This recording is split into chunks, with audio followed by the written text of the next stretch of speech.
Assalamualaikum warahmatullahi wabarakatuh. Selamat pagi.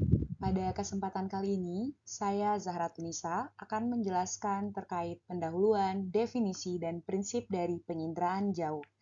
Sebelumnya, kita sudah membahas terkait silabus dan acara pengajaran dan kegiatan selama kuliah ini berlangsung.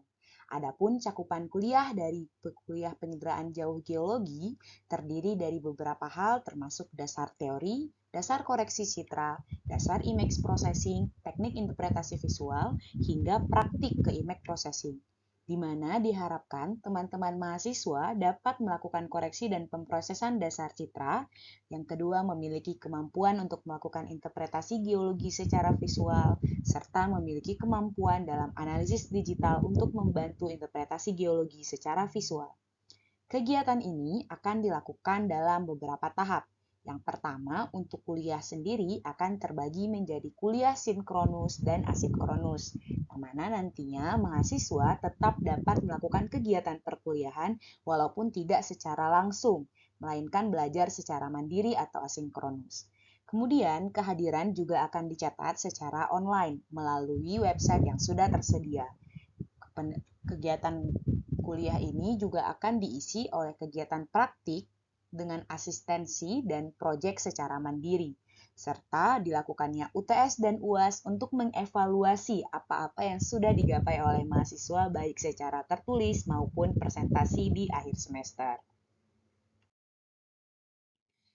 Adapun penilaian dalam mata kuliah penginderaan jauh geologi terbagi menjadi 4 tahapan.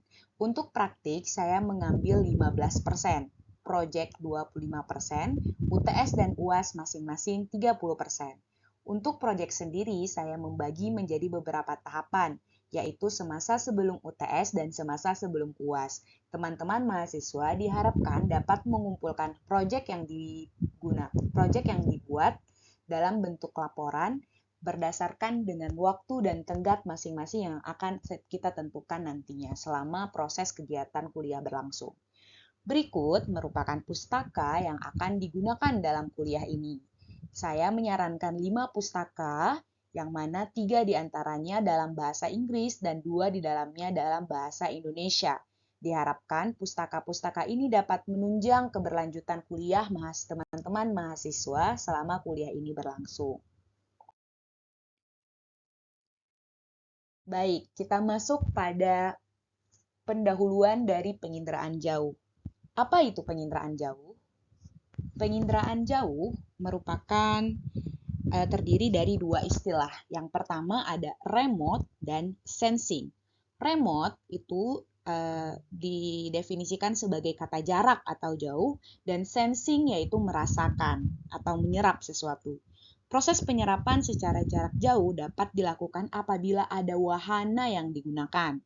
Nah, contohnya itu ialah satelit dan pesawat tanpa awak.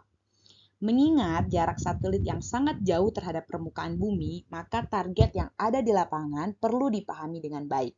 Misalnya melalui suatu pengukuran atau observasi. Yang demikian dalam perkuliahan ini sebagai seorang geologis diharapkan dapat melakukan pendeteksian objek-objek di permukaan bumi dalam suatu sistem penyerapan jarak jauh. Secara definisi, penginderaan jauh sendiri merupakan rangkaian teknik untuk memperoleh informasi objek atau area dengan menggunakan radiasi elektromagnetik tanpa bersentuhan langsung dengan objek atau area-area tertentu. Sedangkan menurut ISPR sendiri atau Information from Imaginary yang merupakan salah satu organisasi remote sensing di dunia mengatakan bahwasanya penginderaan jauh sendiri merupakan kombinasi dari ilmu, teknologi, dan seni untuk mendapatkan informasi suatu fisis dan objek.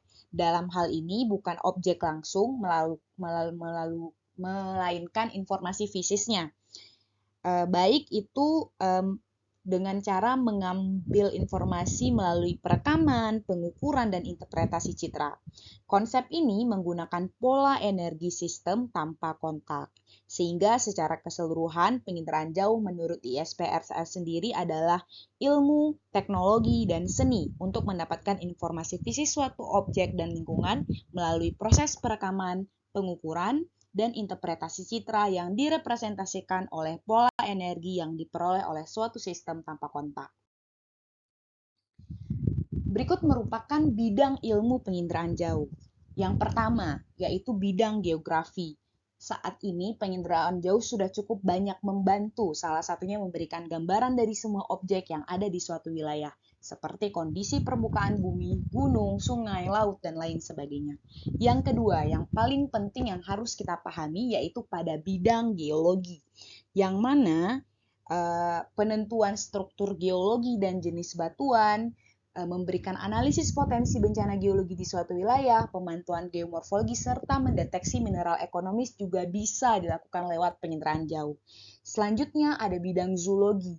Nah, biasanya penginderaan jauh digunakan untuk memantau populasi hewan, konservasi dan manajemen habitat, serta pemetaan dan klasifikasi spesies. Kemudian yang ketiga, bidang pertanian, yaitu dilakukan pada pemanfaatan penginderaan jauh ini dilakukan pada pemantauan pertumbuhan tanaman, pemantauan kualitas tanah, pengelolaan lahan, dan pemantauan perubahan lingkungan.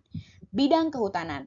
Pada penginderaan jauh sendiri, pemanfaatannya digunakan untuk mengetahui bagaimana manajemen kebakaran hutan, inventarisasi hutan, serta bagaimana pemantauan perubahan iklim ekosistem hutan. Pada bidang meteorologi tentunya sudah tidak asing lagi. Penggunaan penginderaan jauh dapat digunakan untuk pemantauan cuaca dan iklim, pemantauan suhu permukaan laut dan darat, serta pemantauan kondisi lapisan ozon dan pemetaan banjir. Serta dalam bidang oceanografi, pemantauan suhu permukaan laut untuk mendeteksi dan pemantauan terumbu karang, serta yang paling penting yang masih berhubungan dengan bidang geologi yaitu analisis dinamika pantai, morfologi, abrasi, dan akresi. Untuk bidang sipil sendiri, penggunaan penginderaan jauh digunakan dalam pemetaan dan pengenalan wilayah, perencanaan tata kota, manajemen sumber daya alam, serta pemetaan ketersediaan lahan dan zonasi. Lantas mengapa penggunaan penginderaan jauh ini cukup menguntungkan? Dan mengapa prinsip ini begitu banyak digunakan? Ada beberapa keuntungan mengapa penginderaan jauh ini terus-menerus menjadi hal yang menarik untuk dilakukan. Yang pertama, tampilan citra yang cukup luas dan bersifat regional, sehingga kita dapat melihat area yang sangat luas dalam waktu yang sama. Kemudian yang kedua, tampilan yang berulang untuk analisis temporal. Nah, kemampuan untuk mendapatkan tampilan berulang dari area yang sama memungkinkan untuk melakukan analisis temporal. Ini berguna untuk melacak perubahan fenomena alam secara waktu ke waktu. Contohnya, seperti apakah longsoran tersebut terjadi secara terus-menerus di suatu tempat, atau apakah terjadi variasi radiasi panas di suatu tempat dalam waktu yang berbeda dengan kondisi yang sama. Kemudian yang ketiga, memiliki spektrum lebar dan sensor multiband. Nah, sensor satelit dapat melihat spektrum lebih lebar daripada mata manusia, sebagaimana sensor dapat melihat pada spektrum near, infrared, tir, dan sebagainya. Sehingga secara tidak langsung, sensor satelit ini dapat melihat objek yang ada di permukaan bumi yang tidak tampak oleh mata manusia, sehingga hal ini menguntungkan untuk mengevaluasi, mendeteksi, dan menganalisis suatu fenomena yang ada di permukaan bumi. Kemudian yang keempat, pemilihan titik pengambilan sampel yang rapat atau dalam bentuk piksel. Nah, citra satelit sendiri menghasilkan piksel-piksel yang rapat. Tentunya ini akan memungkinkan untuk pengambilan sampel yang lebih detail. Ini penting karena analisis yang memerlukan resolusi tinggi, terutama ketika dilakukan ground truthing atau verifikasi pada titik-titik tertentu, sehingga membantu dalam proses ground truthing nantinya. Kemudian yang kelima, fokus pada bandwidth yang spesifik. Sensor pada penginderaan jauh itu dapat difokuskan pada bandwidth tertentu yang memungkinkan adanya pengumpulan data yang lebih mendalam dalam suatu spektrum tertentu. Tentunya hal ini akan dapat memberikan informasi yang lebih rinci dibandingkan dengan pengukuran langsung di lapangan. Kemudian yang keenam, data digital yang lebih mudah diproses dan direferensikan. Data penginderaan jauh bersifat digital, memudahkan untuk memproses, mentransfer, dan menganalisis, serta dapat direferensikan secara geospasial. Kemudian yang ketujuh, dapat beroperasi di segala musim dan kondisi cuaca, sehingga pengukuran dapat dilakukan sesuai dengan waktu yang kita inginkan. Selanjutnya, wahana penginderaan jauh. Wahana sendiri merupakan suatu platform yang dirancang untuk membawa instrumen dan sensor penginderaan jauh yang beroperasi setiap waktu. Nah, pada kesempatan kali ini saya akan menjelaskan 3 wahana penginderaan jauh. Yang pertama ialah satellite base. Nah, satellite base ini wahana pada umumnya itu paling banyak yaitu wahana penginderaan jauh itu dibawa oleh satelit.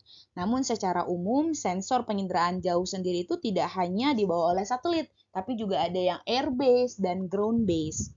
Tentunya hal ini disesuaikan dengan kebutuhan.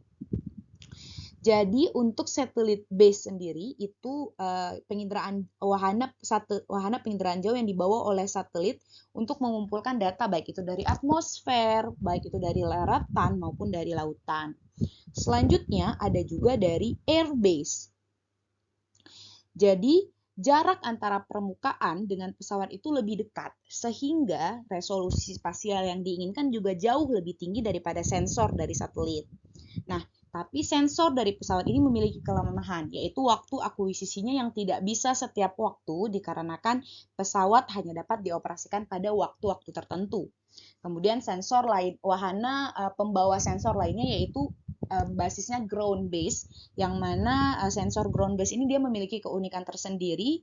Sensor ini dia dipasang dalam suatu tempat di suatu permukaan, nantinya sensor tersebut dapat mengobservasi daerah di sekitarnya. Contohnya ini bisa kita lihat yaitu pada penggunaan untuk sensor atmosfer atau sensor-sensor penghitung deformasi dan lain sebagainya.